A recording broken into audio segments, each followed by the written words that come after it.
السلام الله عليكم ورحمة وبركاته. الحمد لله الواحد الأحد الفرد الصمد الذي لم يلد ولم يولد ولم يكن له كفوا أحد، وأشهد أن لا إله إلا الله البر الرحيم، وأشهد أن محمدا عبده ورسوله، وأشهد أنه قد بلغ الرسالة وأدى الأمانة ونصح الأمة وجاهد في الله حق جهاده حتى أتاه اليقين. تركنا عن محجة البيضاء ليلها كنهارها لا يزيغ إلا هالك. اللهم صل على حبيبنا ونبينا محمد وعلى آله وصحبه وسلم. ثم بعد، أحبتي في الله، إلهي سبحانه وتعالى qofka markuu ku caasinayo waa shay aada u xun. waxaad arkaysaa qof bini aadanku leh dhib baa haysto, kurba ay haysto, nolosheeda raaxa kuma haysto.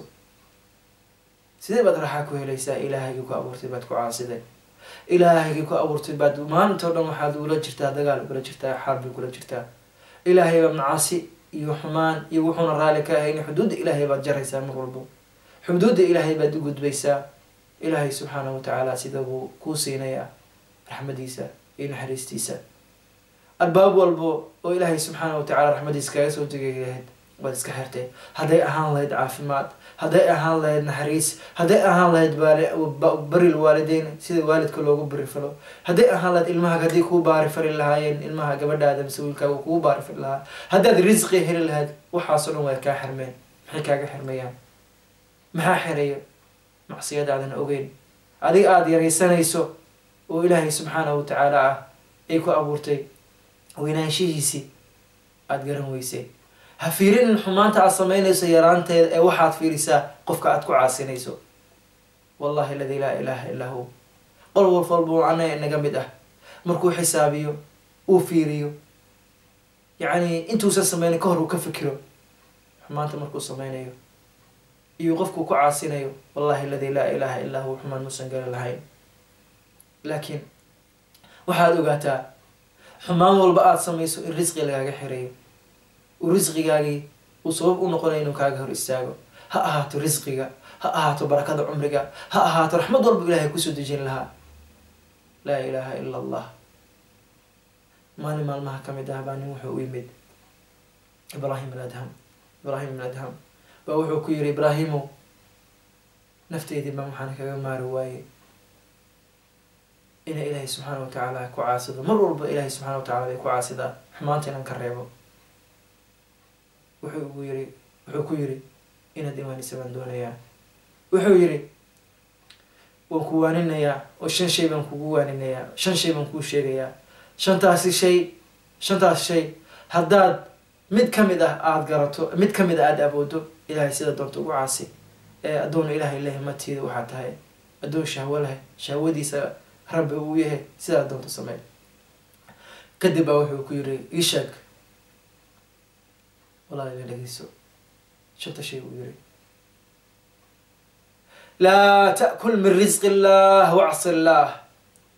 wuxuu yiri quudka ilaahay, nicmada ilaahay subxaanahu watacaala, cunada ilaahay subxaanahu watacaala uu ku siiyey ha cunne, sidaa doonta ugu caasi. allahu akbar, allahu akbar. wuxuu yiri ibraahim bin adham sidee baa taas ku samayn karaa? risqiga ilaahay subxaanahu watacaala asigaa bixiyo, asigaana dhahayo maa uriidu minhum min risqin wamaa uriidu an yutcimuun. allahu akbar. sidee baan ilaahay risqigiisa ugu kaaftoomi karaa? markaas wuxuu ku yiri cajaban lak, ruux lala yaabo baa tahay. ilaahay subxaana watacaala risqigiisa baad cunaysaa, maca dalika waad ku caasinaysaa. maadan ilaahay subxaana watacaala ka xishooneyn. markaas wuxuu ku yiri midda labada ishe. wuxuu ku yiri laa taskun fi ardi illah wacsi illah. dhulka ilaahay subxaanahu watacaala ha ku noolaan ee sidaa doonta ilaahay subxaanahu watacaala ugu caasi. markaas buu yiri laa ilaaha ila allah. sidee maan taas u samayn doona? sidee ma taas u sameynaya? maba kare. alardu ardu wasamaau samaau. dhulkana ilaahay baa iskale, samadana ilaahay baa iskale. markaas wuxuu ku yiri cajaban lak, cajaban lak ta'kul min risqi wataskun fi ardih thuma tacsiih. dhulkiisii baad ku nooshahay, risqigiisa waad cunaysaa, maca dalika waad ku caasinaysaa. cajaban lak, ruux lala yaaba waa tahay. markaas wuxuu ku yiri actina thalith. midda saddexaad sii wuxuu yiri روح مكان لا يراك فيه الله waxaad aadaa aad ku noolaataa mise aad aadaa meelanu ilaahay subxaanahu watacaala uusan kaa arkayn ee orada aad uma acsi illaah waxaad doonta markaas samee ilahay ku caasi wacsi illaah wuxuu yihi yaa allah tan baa kasii daran buu yihi sidee baan taas ku samaynayaa wahuwa aladii laa ta'khuduhu sinatun walaa nawm iska daa inuu hurdo xataa ma gamayo wax walbuu arkayaa quraanshada yar balmaalista yar anyaxa yar namlada yar ay ku dhex socoto ay ku dhex biibayso mise ku duulayso mise quraanshada yar ay ku dhex socoto buurtaas weyn aad arkayso hoosteeda ilaahay ga arkayo codkeedana maqlayo sidee baan naga dhuuman karaa wuxuu yihi cajaban lak laa ilaha ila allah taakul min risqih wataskun fii ardih wahuwa yaraaka fi kuli makan maca dalika waad ku caasinaysaa wuxuu yihi ruux lala yaabo baad tahay dhulkiisii baad ku nooshahay risqigiisii baad cunaysaa meel walba aad marayso xumaan walba aad qabanayso wax walba aad samayso waad ku arkay maca dalika waad ku caasinaysaa laa ilaha ila allah markaas wuxuu ku yihi iishag midda afraad wuxuu yihi ida jaaka malaku lmowt liyaqbada ruuxak waxaad tirahaa faqul laa amuut ilaan hadduu malakulmowt ku yimaado uu marka ruuxa uu kaa qaaday waxaad ku tirahaa laa ma doono inaan hadda dhinto waxaan rabaa dib inaan mar dambe inaan dhinto ay nolosha bisteem garayso ay noloshaada go-aanso markaas wuxuu yihi cajaban sidee baa taas ku samayn karaa ilaahay baa leh idaa jaa ajaluhum laa yasta'khiruuna saacatan walaa yastaqdimuun ajashooda marka ay timaado saacadan laga hormarinayo saacadan looma dibdhigayo allahu akbar wuxuu yihi cajaban lak ruux lala yaabo baa tahay taskun fii ardih ta'kul min risqih wataskun fii ardih wahuwa yaraaka fi kuli makan walaa taqdir an turada nafsaka almowt nafta risqigiisi baad cunaysaa dhulkiisii baad ku nooshahay meel walban uu kaa arkayaa naftaadana geerida kama celin kartid maca dalika waad ku caasinaysaa addoon yahow maadan ilaahay subxaanahu watacaala ka heshoon markaas buu wuxuu ku yihi isheg midda shanaad laa ilaha ila allah wuxuu leeyahay midda shanaad waxa ay tahay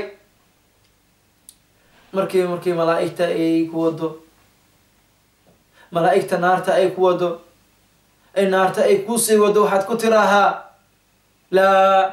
laa uriidu nnaar waxaan rabaa jannada inaan aado haddaad taas awoodo aada bisteem garaysato mise adiga aada go-aansato acsi illaah ilahay sidaa doonta ugu caasi markaas buu yihi laa ilaha ila allah sidee maan taas ku samaynayaa ilaahay subxaanahu watacaala wuxuu leeyahay waquuduha annaasu walxijaara calayha malaa'ikatun غلاظ شداد لا يعصون الله ما أمرهم ويفعلون ما يؤمرون sidee baa taas ku samaynayaa markii malaa'igta naarta lagu dhiibo waxaa ku jirto malaa'ig oo ilaahay subxaanahu watacaala quwad uu siiyey laa yacsuuna allaha maa amarahum amarka ilaahay kuma caasinayaan wayafcaluuna maa yu'maruun laa ilaha ila allah ilaahay subxaanahu watacaala waxaan ka baryaynaa inuu naga yeelo kuwe ilaahay subxaanahu watacaala sida xaqa u caabudo axibatii fi llah haddaadan ilaahay risqigiisa aanan ka maarmayn dhulkiisan aanan meel kale ka raadsan karin aada habeen iimaanin uu ilaahay ku arkayo ilaahay subxaanahu watacaala uu ku oobsanayo ilaahay subxaanahu watacaala naartiisa iyo jannadiisa uu ilaahay subxanahu watacaladiisa ku jiro oo ilaahay subxana miduu doona uu ku gelinayo maxaad ilaahay subxaanahu watacaala naftaada aad u ateecaysaa baad ateecda ilaahay subxaanahu watacaala ilaahay subxaanahu watacaala waxaan ka baryana inuu naga yeelo kuwa ilaahay xaqa ku ateeca xaqa sida xaqa u ateeca laa ilaaha ilaa ant subxaanaka inaa kunaa min aldaalimiin walaalahigaan ilahay darti u jecelhay nafteedii naftiin waxaan u dardaarmayaan ina ilaahay subxaana watacaala quluubtiisa aan ku weyne quluubtiinana ilaahay subxaana watacaala calamadiisa aan ku weyneyno wallahi aladi laa ilaha illaa hu hadduu shaygaasi qalbigaaga uu ku weynaado ilaahay subxaana watacaala iska daa laxda ina qalbigaaga inuu ilaahay subxaana watacaala ka dheerada ma rajeynayo mise ma doonayo hada wabillahi tawfiiq waxaan asiibay fa min allah waxaan gafay fa min nafsi washaytaan aqulu qawli hada واستودعكم الله الذي لا تضيع ودائعه وجزاكم الله خيرا وحان idinka codsanaya in ilaahay dartii aad igu soo duceysaan meel walba aad joogtaan wasalaamu allahi calaykum waraxmatullahi wabarakaatu